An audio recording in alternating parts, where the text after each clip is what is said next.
مینا ماتیگی نزیاتیگی لورونو سرا مینا ماتیگی نزیاتیگی لورونو سرا مونږ دا بلال رویان مستی وانګارونو سرا. الحمد لله والصلاة والسلام على سيد الرسل وخاتم الأنبياء. أما بعد، بحث رو د فرق باطلو د تعارف. پرون موږ فرقه د اهل حدیثو داغه مختصر بحث ذکر کړی ولو، داغه عقاید می ذکر کړی و، نظریات می ذکر کړی ولو. داغه وروسته بل فرقه د منکرین حدیث، څوک چې دشمنان اسلام دا وغوښتل چې مسلمانان د احکام شرعیو څخه محروم کړي او د هغه دپاره دا حربه استعمال کړه چې د نبی علیه السلام د اقوالو څخه مسلمانان باغیان کړي. نو د نبی علیه السلام د اقوالو څخه د بغاوت دپاره یو فتنه ایجاد کړه، ته فتنه د انکار حدیث ویل کیږي. د دې په وجه باندې دوی ته فایده کمه ورسېدله. دا کسان ته فایده دا ورسېدله چې د قرآن کریم چې کم آیتونه مبهم ولو، د هغو آیاتو دوی خپل منماني تشریح شروع کړه. ځکه د قرآن څخه چې حدیث لرې کې نو بیا خو ته د هغه څه رقم تشریح غواړې هغه رقم کیږي، او قرآن چې کم دی د هغه تشریح هغه معتبره ده چې هغه حدیث باندې سوی وي. ځکه موږ تفسیر مراتب ویلي ولو. یو تفسیر القرآن بالقرآن دی، دویم چې کوم تفسیر القرآن بالحدیث دی. نو په حدیث باندې د قرآن چې کم تفسیر کیږي دا تر ګردو معتمد تفسیر دی.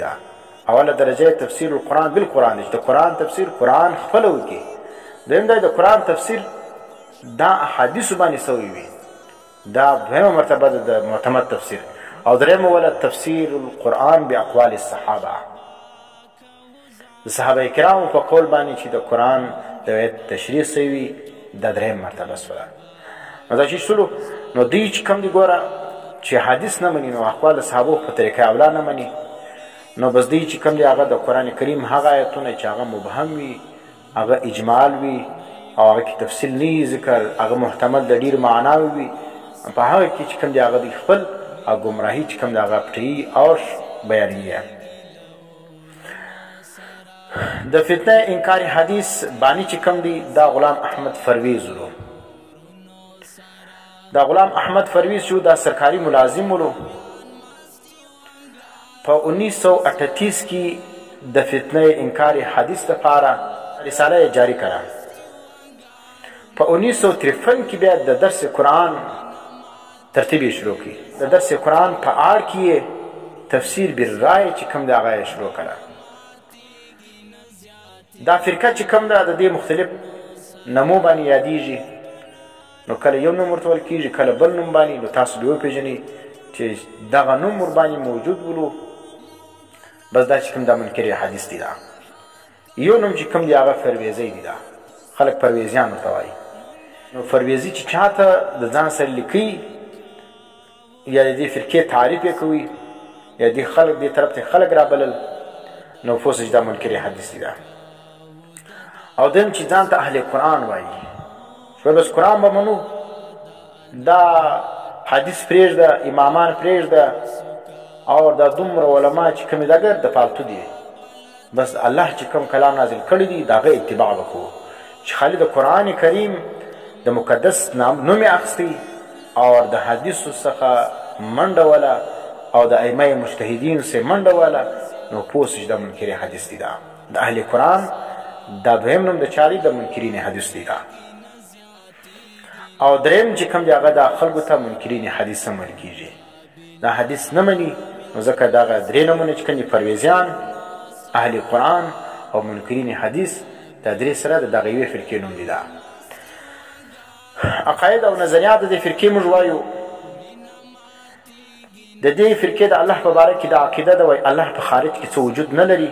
الله چې کوم دی د هغه صفاتو نوم دی چې انسان په خپل ځان کې کوم تصرف کوي. دا رقم دویمه عقیده د اطاعت رسول په باره کې دا ده انکار کوي چې د نبي علیه السلام چې کوم دی هغه داسې ذات دی چې د هغه اطاعت نشي کېدلی اطاعت به کېږي صرف د الله اطاعت به کېږي د الله ما سوا د بل چا اطاعت نه کېږي لکه لیکي و اطاعت اللہ کے سوا کسی اور کی ہو سکتی ہے دا سوال کړی معنی د الله ما سوا بل داسې ذات سج دغه اطاعت وسی بل داسې ذات نه دی موجود چې دغه اطاعت وسی نو نبی علیہ السلام او دا رقم ټول انبیا چې کوم دي دا د غلام احمد پرویز په نسبت باندې دا مطاع نه دي دا هغو اطاعت نشي کېدلی زموږ په نسبت باندې الله او رسول او دا رقم ذوات قدسیه امامان صحابه کرام دا ټول چې کوم دا چې دي دا قابل اطاعت دي په هغو کې بیا مراتب دي د انبیاو د اطاعت جلا درجه ده د صحابو د اطاعت جلا درجه ده د ائمو د اطاعت جلا درجه ده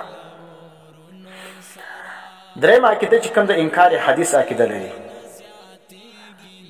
طلوع اسلام کی لکھی وہ حدیث کا سلسلہ ایک عجمی سازش ہے دا تاسو چې اوس کوم حدیثونه وایست یا کوم کتابونه دي صحیح سته دي یا دا نور کتابونه دي دا اسماء عجمیانو سازش دي دا حقیقت نه لري دا او بل عقیده دا ده چې دا قرآن کې راغلي دي اطیعوا الله و اطیعوا الرسول نو اطاعت وکړئ د الله او اطاعت وکړئ د رسول نو دوی خو اطاعت د رسول نه کیږي نو دې آیت به څه معنا کوي دی وایي د دې څه مراد چې دي اطاعت د اولي الامر مراد یعنی چې کومو کسانو په لاس کې حکومت وي اختیار وي د هغو اطاعت به کوي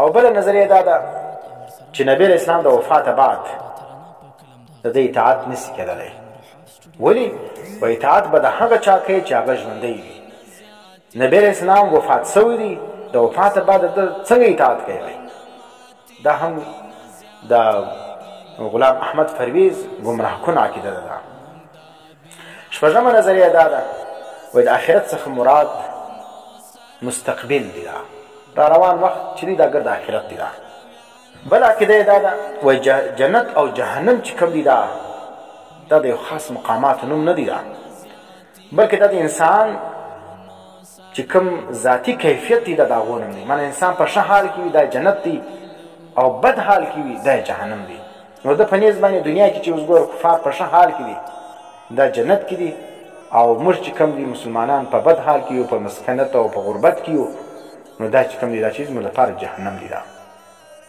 نو د انسان ذاتی کیفیت چې شو بد دی دا د انسان لپاره چیز دی دا د جنت او دوزخ دی دا نو ښه حال چې کوم دی دا جنت دی او بد حال چې کوم دی دا جهنم دی دا او بل دا دی اتم دا دی د ملائکو د وجود انکار کوي لکه څنګه چې نیچریان د ملائکو انکار کوي دا رقم د غلام احمد پرویز او د پرویزیان چې کوم دي دا هم د ملائکو د وجود انکار کوي او بل عقیده دا ده د پنځو لمونځو انکار کوي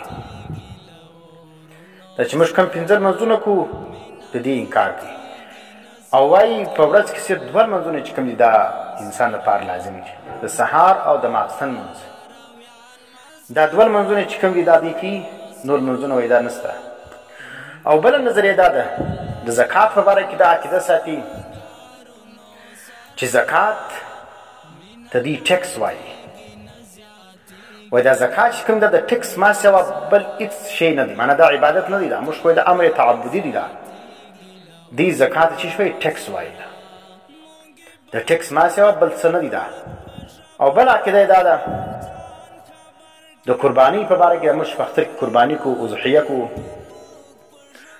وای په مقام د حج کې خدا عبادت دی دا داغه وروسته په نور شارو کې دا قرباني حکم نشته ده بلکې دا اسمازي مسلمانانو کې یو رسم جاری دی دا نو دا اضحیه ته چې پر هر مرویل چې پر هر صاحب نصاب باندې دا لازم ده واجب ده دی وجه چې شوي رسم وایي او تقدیر په باره کې دا عقیده لري چې تقدیر نشته ده بلکې دا انسان خپل هر څه کوي او په پرویزي شریعت کې دا پرویزیانو په نیز باندې صرف څلور شیان حرام دي په ټول له دنیا کې چې وګورې بس څلور شی دي دا حرام دي، دې ما سوا نور ګر جایز دي. هغه چیز چې قرآن کې چې ذکر سوي دي المیتة مردار در باندې حرامه ده. یو حیوان چې مردار سي حلال حیوان چې مردار سلو بس دغه شی چې کوم دا حرام دي. او دویم چې څه حلال کې دغه وینه توی سوې بهیدونکې وینه دا هم حرامه ده. او دریم چې کوم دی هغه غوښه د خنزیر حرامه ده وایي. او څلورم شی ذبح د غیر الله، د الله د نامه ما سوا د بل چا په نامه باندې یو شی د هغه تقرب دپاره حلال کړ سي، هغه سړی ته خیر او د شر مالک وګڼې نو په هغه نیت باندې حلاله کړ سي، دا ذبیحه چې شته دا حرامه ده وایي. د میتې او د دم سائل او لحم خنزیر او بل چې کوم د ذبیحه لغیر الله ما سوا نور هر شی چې کوم دی هغه حلال دی. دا صرف دا څلور شیان چې کوم دي دا پرویزیان وایي، منکرین حدیث وایي دا حرام دي، نور ټول شیان چې کوم دي هغه چیز دي حلال دي. اوس موږ د دې فرقې حکم وایي، دا فرقه چې منکرین حدیث ورته وایي یا پرویزیان ورته وایي یا اهل قرآن ورته وایي، د دې شرعي حکم دا دی چې دا غلام احمد پرویز او د ده متبعین چې څوک د ده د نظریاتو حامل وي دا کافران دي. ته خو ګرځه فتوا د کفر افضی لګې دا زه نه وایم، دا فتاوی عثمانی کی لکھی غلام احمد پرویز پر کفر کا فتوا ان کے عقائد و نظریات کی بنیاد پر لگایا گیا ہے. شیخ الاسلام فرمایي پر غلام احمد پرویز باندې د کفر فتوا لګېدلې ده د عقائد و د نظریات پر بنیاد باندې لګېدلې ده. لہذا جو شخص ان کے عقائد و نظریات سے متفق ہو، هر هغه څوک چې د هر جماعت سره تعلق وي، چې هر څوک ځان ته حنفي وایي، چې هر څوک ځان ته اهل حدیث وایي، چې هر څوک ځان ته مودودي وایي، چې فلانی هر څه نوم پر ځان کښېږدي، چې د دا نظریاتو حامل سلو، د غلام احمد پرویز د نظریاتو حامل سلو، ان کے عقائد و نظریات سے متفق ہو وہ بھی انہی کے حکم میں ہے. هغه سړی هم د دې پرویزیانو په حکم کې دي اور کافر ہونے کی بنا پر اس کی نماز جنازہ پڑھانا جائز نہیں ہے. د د کافر والی په وجه باندې د نماز جنازه کول دا جایز نه ده. نو د پرویزیانو حکم دا دی چې دا مسلمانان دي، دا کافران دي، د دې سره تعلق ساتل دا جایز نه دي. او کمر سلو جنازه کول جایز نه ده او د مسلمانانو په قبرستان کې پټول جایز نه دي. او دلیل زموږ په دې پښین په شاوخوا کې هم په دې شخالزي او په دې شاوخوا علاقو کې هم پرویزیان سته، په دې پښین بازار کې هم سته. منکرین حدیث ورته وایي. نو دغه چې کوم دی دا د دې حکم ما درو شو چې دا مسلمانان دي. دا نو بعضې خلک چې کوم دی هغه په خبر نه دي، لیکن بحث مباحثي ورسره کوي، خنداوي ناسته ولاړ ورسره کوي او رشتهداریان ورسره کوي. او دا رقم کسان چې کوم دي چې منکر د حدیث ولو، چې د حدیثو منکر ولو، پرویزي ولو، نو دا سړی چې کوم دا کافر دي، دا د اسلام سره تعلق نه لري. دا فتاوی رحیمه کې لیکي مطیعان اهل قرآن وایي دا کم کسان چې د قرآن د اطاعت نعرې وایي، جو حدیث مبارکه کا انکار کرتے ہیں، چې د حدیث مبارکه و انکار کوي او په حدیثو باندې پسخن وي او د لمانځه باندې خنداوي کوي او د پنځه لمانځو منکر وي. ګوره د الفاظ زما معنا درته کوم. نو دا کسان چې کوم د اسلام څخه خارج دي، نو د خلکو جنازه کول، د مسلمانانو په قبرستان کې دفنول او د هغو سره رشتهداریانې کول او دا رقم نور تعلقات ساتل دا جایز نه دي.